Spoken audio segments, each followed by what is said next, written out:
So they walked into the room, the two of them, and sat down. And I waited, really without any sort of extraordinary anticipation, to hear what Mike Tomlin and Kevin Colbert had to say about the NFL draft they just completed. At which point, the head coach seriously sabotaged his GM. Good morning to you. Good Sunday morning. I'm Dejan Kovacevic of DK Pittsburgh Sports. This is a special edition of Daily Shot of Steelers, following up on the NFL draft.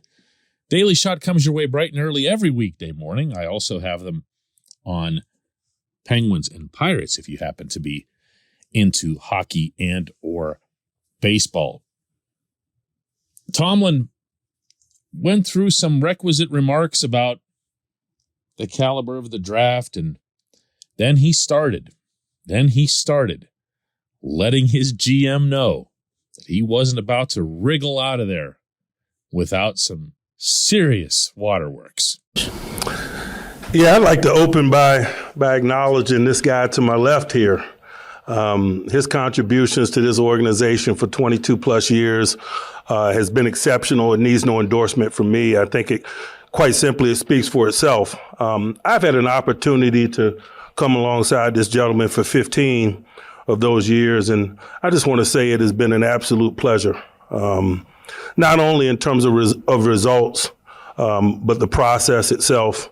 It's been a pleasure to come alongside him and evaluate talent and make the critical decisions. And, you know, there's a lot of challenges in our business, but the spirit in which you attack them is everything. And it's just been a pleasure to work with him.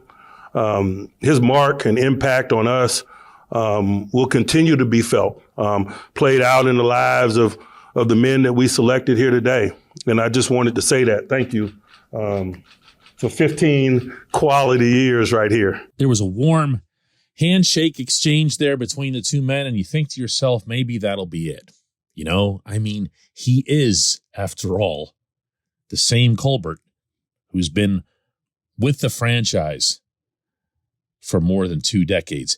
He's not going to crack. There's no way. He's going to try to just brush this away as quickly as he can and start talking about 5th and 6th rounders. Nope. Instead, this was what happened. I'm proud that we've added to that room. There was 4 trophies.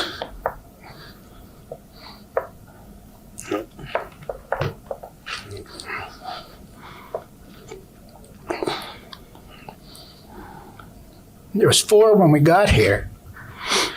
And you knew the task.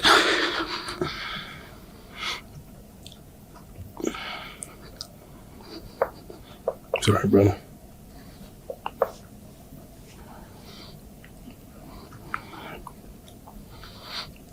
You think about DMR.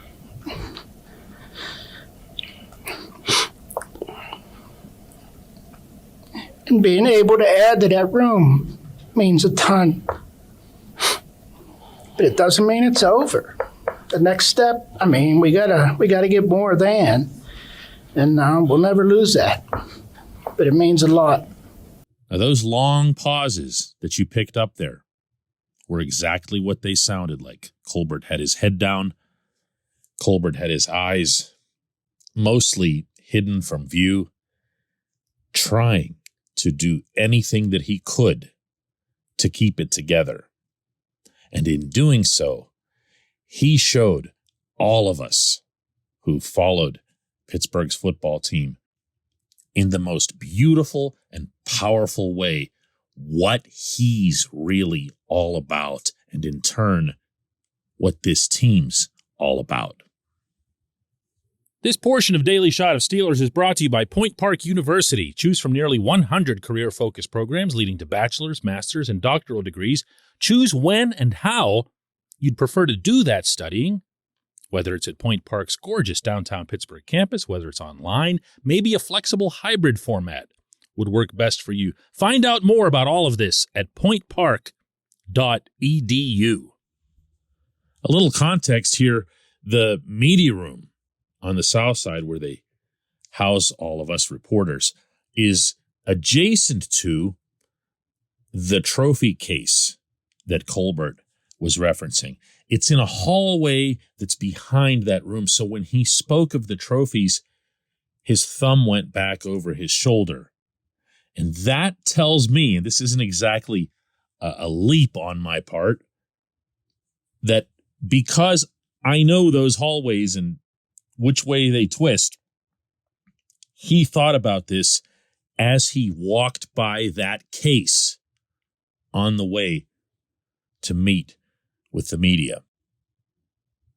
And it's absolutely picture perfect that this GM, as much as any that I've covered in Pittsburgh, and I've covered a couple of Hall of Famers, would be moved in that moment by his greatest accomplishments and the accomplishments that he sees himself as standing out in a long, illustrious career. One of those Super Bowls, of course, came with Bill Cowher, the other with the gentleman seated to his right, and his undying emphasis on adding to the case, on wanting to win more, and on offering that remarkable, humble line that he would about how he'd hang around if he felt confident that he could, and I quote directly, help, not hinder. Imagine turning that offer down if you're Art Rooney. Colbert stayed in the background, and as open and inviting and cordial as he was with all of us in the media, myself included, but way more important than that, with people like you in settings like Latrobe, at team events, in the significant charity work that he's done through the team. If you've met him, I don't need to describe anything about him any further than this. This is a good man, an everyman, an ego-free man who allowed himself, insisted on staying in the background, letting his coaches do the speaking, letting his coaches have some of the loudest voices within an organization of any in the NFL. And that does not just apply to Tomlin. That also applied to Cowher. And if anyone wondered in any step along the way why he was like that, why he was comfortable in that role, in those shadows, this scene, maybe for the first time, ironically, considering it was on his way out, shed the light on that. He was only focused on adding to that case. And my goodness, he still wants to do it. When we come back, just one question.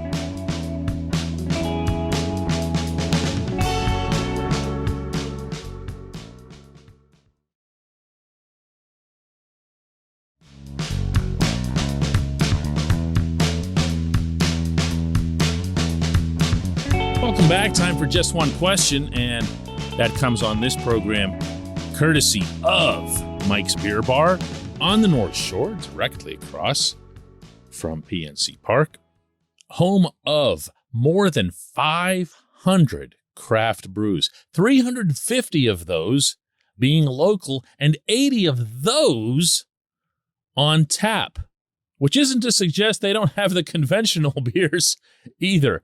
Mike's just happens to be the premier destination for beer and in particular craft beers in our region. Check out Mike's Beer Bar right across from PNC Park on Federal Street. The queue today really isn't a queue. And I got to tell you, that's principally because I didn't really get any. It's funny how this works, and fans of the Steelers are more guilty of this, I dare say, than of the other two teams in town that I cover. Fans of the Steelers, when they're happy, they just basically shut up. Like, they just stop complaining. It's the equivalent of fans of the other two teams jumping up and down and screaming, and yeah, this is great. What an awesome thing. But for fans of the Steelers, it's more like, all right, we liked this draft. We're going to delay our complaining for I don't know, maybe a week or so. You know what I mean? So when I got this message sent my way from Thomas Babylon that just said, I like it, DK. I really like it. I thought to myself, that's perfect. That is perfect to represent, I think, the way most fans, at least the ones who are expressing themselves at all, feel about this draft. It's an unusual draft in that there's not a whole lot of high ceiling. Maybe I guess you could say that about George Pickens. You could probably also put Kenny Pickett into that category just because of the position that he plays. And if he plays it really well, the ceiling for your team takes off. But Mike Tomlin himself referred to Pickett as a guy with a floor that they liked. And for anybody who doesn't understand that lingo, what that means is because of Pickett's known tangibles, his accuracy, his ability to read the field, his ability to react to situations that present themselves that might be unexpected, that makes him a guy that they know can be an NFL quarterback. He's not just going to crumble and become nothing. Whereas when you're talking about a ceiling guy, you're probably talking more about someone like a Malik Willis, who has these extraordinary athletic gifts, but would have been, as I've been saying all along, probably a 2-year project. Pickens' issue has been the knee, obviously, with the ACL. Before that, there are a fair amount of people who believe that he would have been a top 10 overall pick had he been able to play all season with Georgia, never mind being part of a national championship team and all the spotlight and everything else that comes with it. He did come back and play in the championship game, caught a 52-yard pass and everything. I'm not taking that away from him. I'm just saying it would have been an even bigger deal, an infinitely bigger deal. They might have spoken of him as the number one receiver in the class.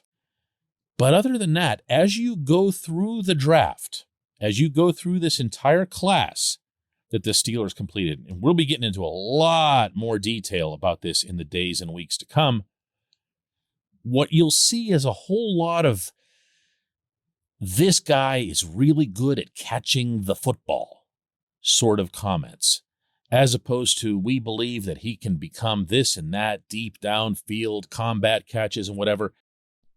Calvin White, the other wide receiver they picked up, is probably a good example of this. He's not a big guy.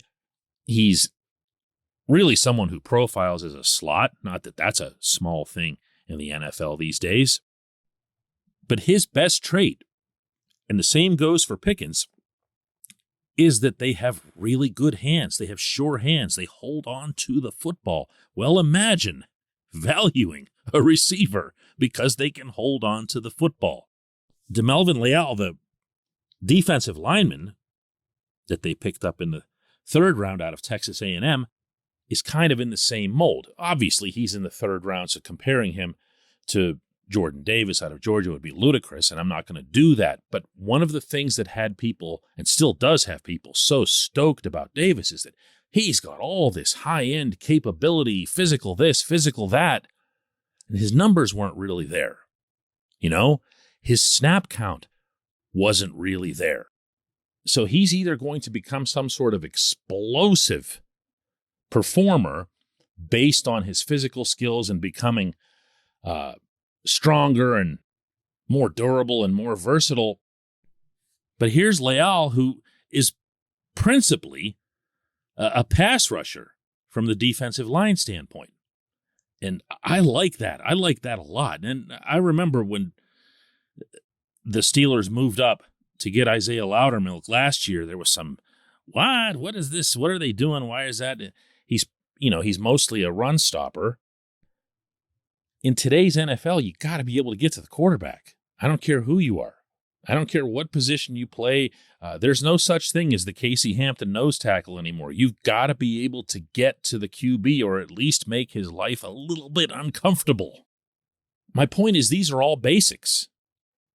The guys that they got, if I had a theme for this draft class that Colbert and Tomlin put together, it's that they're good at the basics. They have a good floor. They're not going to disappoint, or at least the chances of them disappointing is going to be a lot lower.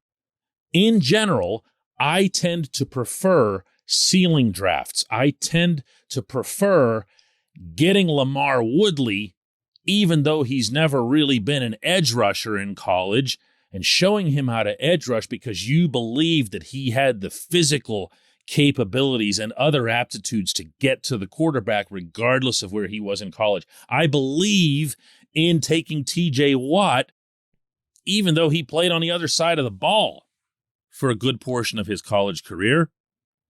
Why? Because you see something. You take a little bit of a gamble. Not all of them will pay off, but the ones that do pay off big. That's not where this franchise is right now. This franchise, as much as they don't like to admit this, had needs entering this draft. It needed more competition at quarterback, more of a future at the most important position. It needed, my goodness, it needed wide receivers in the plural. And anybody who's been listening to this show knows that's the way I've been describing that need now for weeks. I didn't want to see one wide receiver. I wanted to see multiples. Well, there they came in the second and fourth rounds. So yeah, my man, I like it too. I like it too. Right now, in the moment. Let's see how things roll out. That's the fun part anyway, right? I appreciate the question. Actually, it wasn't even a question. I appreciate the sentiment. I appreciate everybody listening to Daily Shot of Steelers. We'll be back on our regular schedules beginning tomorrow morning.